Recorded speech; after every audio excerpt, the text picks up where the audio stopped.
That was the funny one. It's not the one I grew up with. In the midst of its dusty overhaul, life long followed to native Michael towards his childhood home. He beams with nostalgia, reminiscing upon its sweet sentiment, though some changes stand unapologetically as bitter reminders of the recent change in ownership. Made out of the waterbed frame that I had when I was a kid. Michael, Whoa, they sealed the doorway.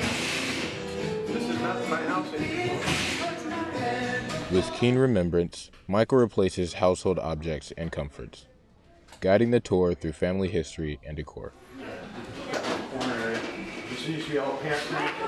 Yeah, this was the water heater. Filled with similar memories of her own, his life partner Mary joins him still yet, after many years of unexpected turns.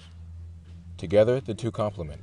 Michael's patient reserve, coupled with Mary's energetic warmth, has been magnetic for the two since the beginning. My name is Michael Horton, and I'm divorced 2 times.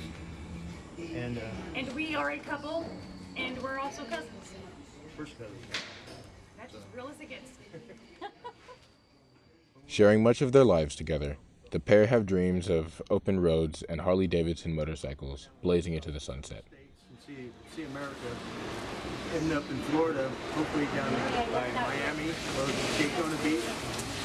And set up camp for a couple months and just hang out. I got a friend that I grew up with that moved back there. And just cruise around down in the Keys on the Harleys and cruise around Daytona and the Corvette and stuff. See if I couldn't get the car on the track. That'd be fun. My aunt, uncle. Michael's experience as a technician on many construction contracts translated easily into home improvement projects of his own. And he's done quite a few. A man who clearly takes pride in his work, it's not hard to understand how difficult the loss of his home truly is. And it had a door going into the bathroom, it had a little sink, a corner shower, the toilet, and the window. I remodeled it, and moved the doors around, got rid of that wall, and put one picture of the shower. I made a huge walk-in double-ended shower. I love showers. That's my favorite. If I'm sick, I've got the flu or anything, I'll be in the shower 7 times a day. So I made this awesome 2-person shower. Looks like they're going to keep it.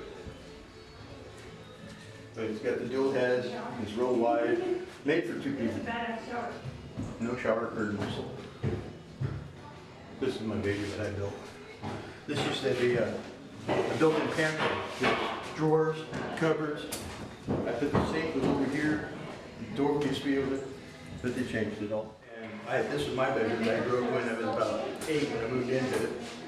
And then when I grew up and moved out, I took the wall out so they had the bonus room again. Then when I moved back into the home again, I assumed this whole room was my bedroom, the master bedroom, which turned it into a 3-bedroom home. So it's been a 4-bedroom, it's been a 2-bedroom, it's been a 3-bedroom. For over half a lifetime, Michael defined himself around this home, changing and altering its structure parallel to his own growth and development.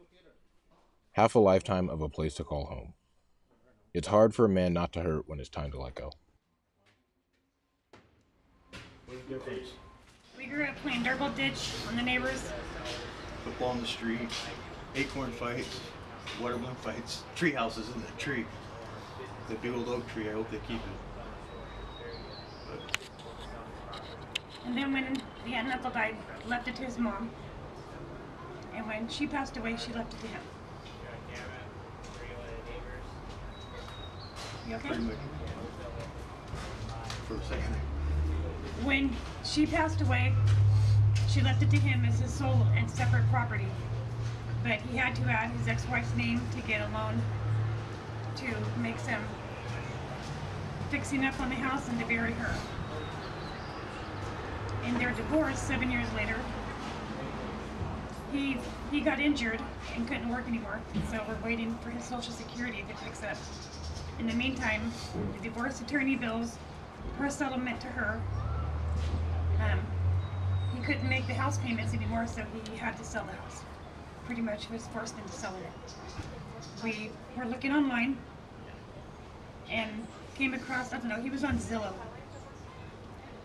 At that point, he saw something, I don't know what he saw, but it was Chris Rubio that called us back.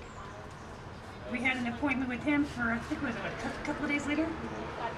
And in the meantime of that, someone else we had called showed up. This lady I don't remember her company.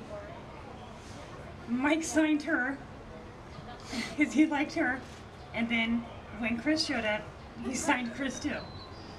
Distressed and in need of money, Michael and Mary quickly got roped into a cash deal from a flimsy real estate investor with a sweet smile. But Fullerton native and local real estate broker Chris Rubio was prepared to give a more assessed estimate. So how I met Michael, one of the property owners, and Mary, was through, they wanted a free home price appraisal on the home.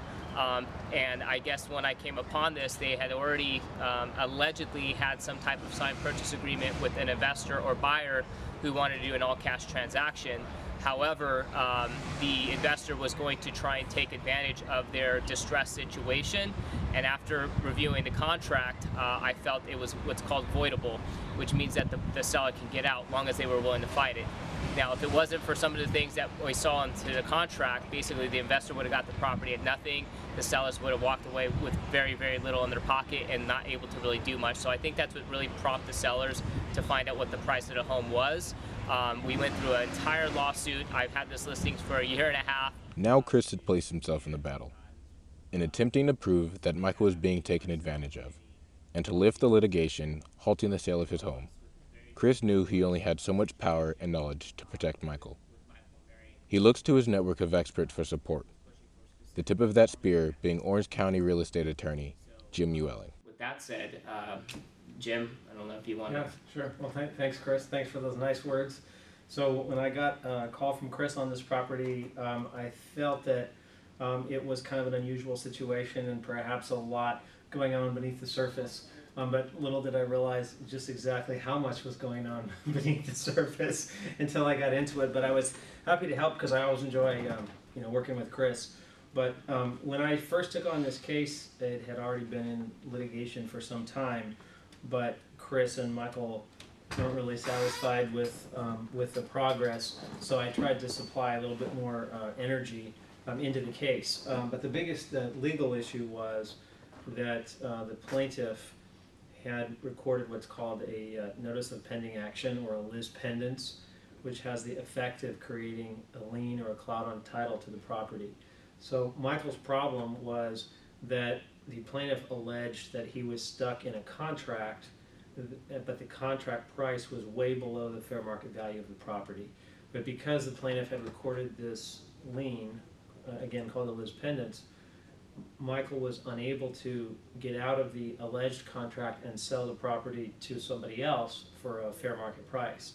So we brought a motion called a motion to expunge, but without getting into too much technical detail. The objective of the motion was putting an argument in front of the judge that says to the court, this lien should be removed or released because it's not fair for it to remain in place. It's causing harm to our client, Michael, and it should be freed of this lien so that he can then sell the property to another party at a fair market price. So Chris already started working on finding other buyers for the property, and found that there was a lot of interest and pretty much had multiple offers already lined up. So by the time of the hearing on the motion, we were able to expunge the lis pendens. Chris was already ready to go with another buyer. So we were ultimately able to achieve the objective of releasing the lis pendens and selling the property to a third party for a much higher price than the original contract that Michael allegedly was bound to. Would you have any advice to anybody who's in working with an investor, or they're stuck in a contract, or they're facing kind of foreclosure type things? I know it's kind of a loaded question, but maybe something specific for somebody like Michael who might be. I think my biggest piece of advice, and probably the biggest lesson for Michael in all this, was don't sign anything without seeking out advice from competent professionals first. Right? If Michael had come to you before he signed any piece of paper, it never would have happened. He never would have gotten into this mess, which it took him a lot of time and energy to get out of. If he had come to me, he never would have gotten into this mess. But sometimes what happens is people get into difficult circumstances and they act impulsively and they make decisions, they don't think them through all the way, or maybe they're under pressure to make a decision. But so the number one piece of advice, particularly if you're talking about a real estate transaction, is don't sign anything until you feel that you have proper advice and you're making a good decision. Don't act on impulse. Jim headed the tip of the legal spear, as Chris shielded Michael and his assets, all the while diligently working to locate buyers willing to offer a better deal for Michael and Mary. What was happening from the contractual side and ways to get out of the contract, which would be, again, voidable. So after going through it, made sense. I believe in everything. It's not just about Chris Rubio being the great realtor. I have a great team behind me, a great team of realtors, but also I'm on their team. I'm on the seller's team, Michael and Mary's team. He had to do what he needed to do to get by and to live and to survive. And this is a story about survival. It's bigger than real estate. I think after spending a year and a half with Michael and Mary, I think we're like family. He's like like a dad. I had my family come help him clean up some of the house. He fit right in, and my grandma was making Michael a burrito every single morning, while my dad had one too. It's just it's a story about family.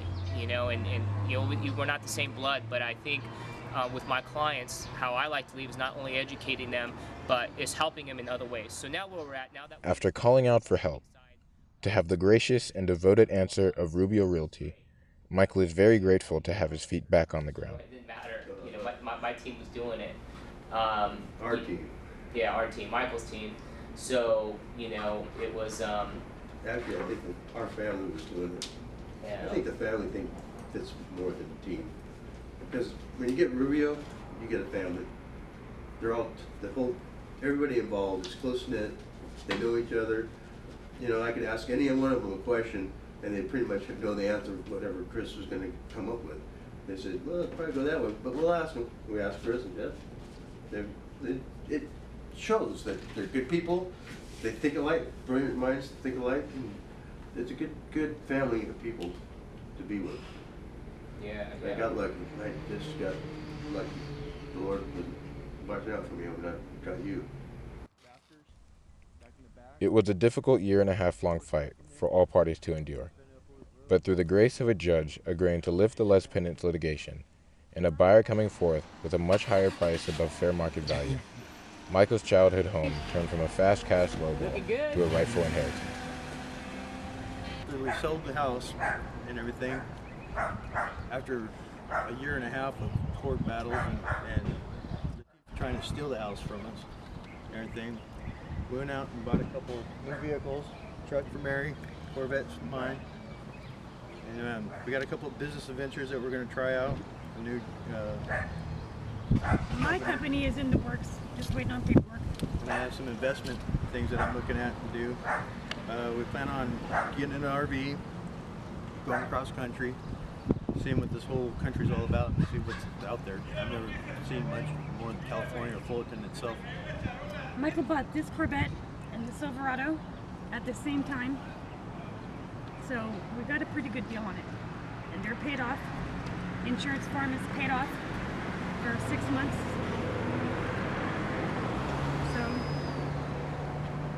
So we're doing pretty good. Pretty actually. good not owing anything. The money does go quick though. But for all in all, I mean, we're doing good. We have a whole life ahead of us still. Life starts after, what, 45? So we got a whole life to live still. Looking forward to it. Can't really wait to get out of California. Life starts when you win the court battle. When the court case, life starts. If it wasn't for Chris Rubio, I wouldn't be where I'm at We today. would not, no, we would have lost the house. Yeah, definitely lost the house.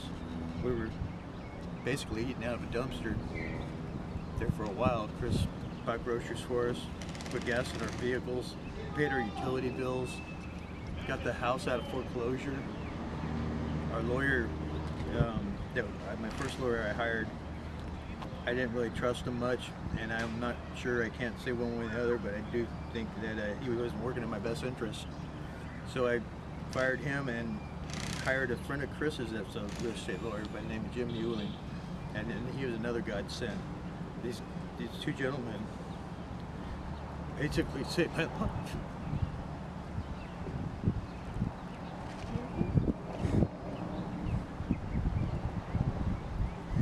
Sorry. I'm just sorry. I mean, it's a lot to go through, really. Rough. I appreciate it, Chris. Thank you. All over Orange County are distressed homeowners like Michael and Mary, looking for a quick way out. During times like these, the sharks will swim. But the help of competent and capable professionals like Chris Rubio and Jim Uelling could just save you from drowning.